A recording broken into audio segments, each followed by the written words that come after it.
ಇನ್ನು ದೆಹಲಿಯಲ್ಲಿ ಇವತ್ತು ಬಹಳ ಮುಖ್ಯವಾಗಿ ಸಂಸತ್ತಿನ ಅಧಿವೇಶನದ 6ನೇ ದಿನದ ಕಲಾಪವೂ ಕೂಡ ಅದಾನಿ ವಿಷಯಕ್ಕೆ ಬಲಿಯಾಗಿದೆ. ಮತ್ತೊಂದು ಕಡೆ ರಾಷ್ಟ್ರ ರಾಜಧಾನಿಗೆ ರೈತರು ಲಗ್ಗೆ ಹಾಕಿ ಪ್ರತಿಭಟನೆಯನ್ನು ತೀವ್ರಗೊಳಿಸಿದ್ದಾರೆ.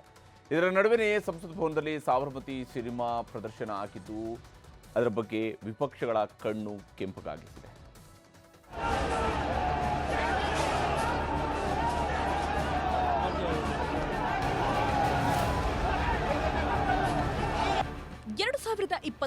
ಜನವರಿಯಲ್ಲಿ ದೆಹಲಿಯಲ್ಲಿ ರೈತರು ಎಬ್ಬಿಸಿದ್ದ ಹೋರಾಟದ ಕಿಚ್ಚು ಅಷ್ಟಿಷ್ಟಲ್ಲ. ಕೆಂಪುಕೋಟೆಗೆ ಲಗ್ಗೆ ಹಾಕಿ ಪ್ರತಿಭಟನೆ ತೀವ್ರಗೊಳಿಸಿದ್ದು ಇತಿಹಾಸ. ಈಗ ಅದೇ ಮಾದರಿಯಲ್ಲಿ ರೈತರು ದೆಹಲಿಯಲ್ಲಿ ದಂಗಲ್ ಎಬ್ಬಿಸಿದ್ದಾರೆ. ಬ್ಯಾರಿಕೇಡ್ಗಳನ್ನೆಲ್ಲ ಕಿತ್ತು ಹಾಕಿ ದೆಹಲಿಗೆ ಪ್ರವೇಶ ಮಾಡಿದ್ರು.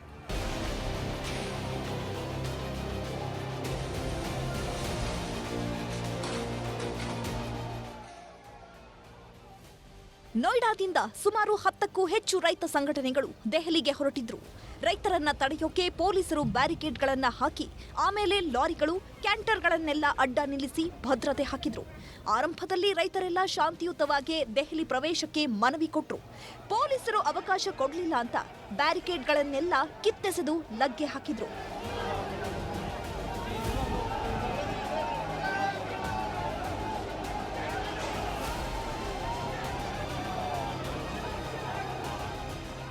ದೆಹಲಿಗೆ ಲಗ್ಗೆ ಹಾಕಿರುವ ರೈತರು 5 ಬೇಡಿಕೆಗಳನ್ನ ಇಟ್ಟಿದ್ದಾರೆ. ಭೂಸ್ವಾಧೀನದ ಬಳಿಕ 10% ಅಭಿವೃದ್ಧಿ ನಿವೇಶನ ಕೊಡಬೇಕು. ರೈತರ ಭೂಮಿಗೆ ಮಾರುಕಟ್ಟೆಗಿಂತ 4 ಪಟ್ಟು ಪರಿಹಾರ ಕೊಡಬೇಕು.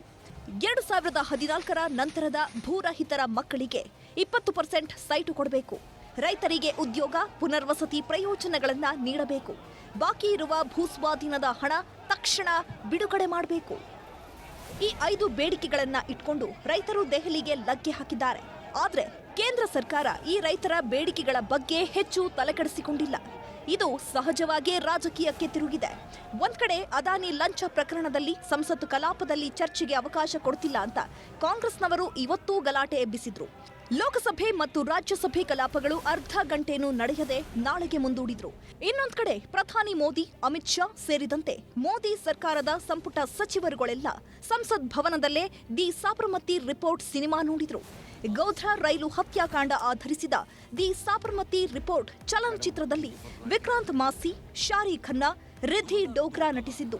ಈ ಸಿನಿಮಾ ಪ್ರದರ್ಶನವನ್ನ ಬಾಲಯೋಗಿ ಆಡಿಟೋರಿಯಂನಲ್ಲಿ ಪ್ರಧಾನಿ ಮೋದಿ ನೋಡಿದ್ದನ್ನು ಕಾಂಗ್ರೆಸ್ ಲೇವಡಿ ಮಾಡಿದೆ. ದೇಶದ ಅನ್ನದಾತರು ಬೀದಿಯಲ್ಲಿದ್ರೆ ದೇಶದ ಪ್ರಧಾನಮಂತ್ರಿ ಸಿನಿಮಾ ನೋಡ್ತಿದ್ರು ಅಂತ ಸಾಮಾಜಿಕ ಜಾಲತಾಣಗಳಲ್ಲಿ ಪೋಸ್ಟ್ ಹಾಕಿದೆ. ಇನ್ನು ಕಾಂಗ್ರೆಸ್ ಸಾಮಾಜಿಕ ಜಾಲತಾಣಗಳ ಮುಖ್ಯಸ್ಥೆ ಸುಪ್ರಿಯಾ ಶ್ರೀನಾಥೆ ರೈತರ ಪ್ರತಿಭಟನೆಗೆ ಹತ್ತಿಕ್ಕಲು ಅಮಿತ್ ಶಾ ಕಳಿಸಿರೋ ಭದ್ರತಾ ಪಡೆ ಅಂತ ಸ್ಥಳದಲ್ಲೇ ವಾಕ್ ಥ್ರೂ ಬೇರೆ ಮಾಡಿದ್ರು. किसान शांतिपूर्ण तरीके से ग्रेटर नोएडा के इलाके में अपना आंदोलन कर रहे थे. जब उनकी महीनों तक बात नहीं सुनी गई तो उन्होंने दिल्ली आने का मन बनाया और राष्ट्र की राजधानी की तरफ जब वो आना चाह रहे थे तो अमित शाह की दिल्ली पुलिस यहाँ पर लग गई है कि एक भी किसान कहीं दिल्ली में एंटर ना कर जाए.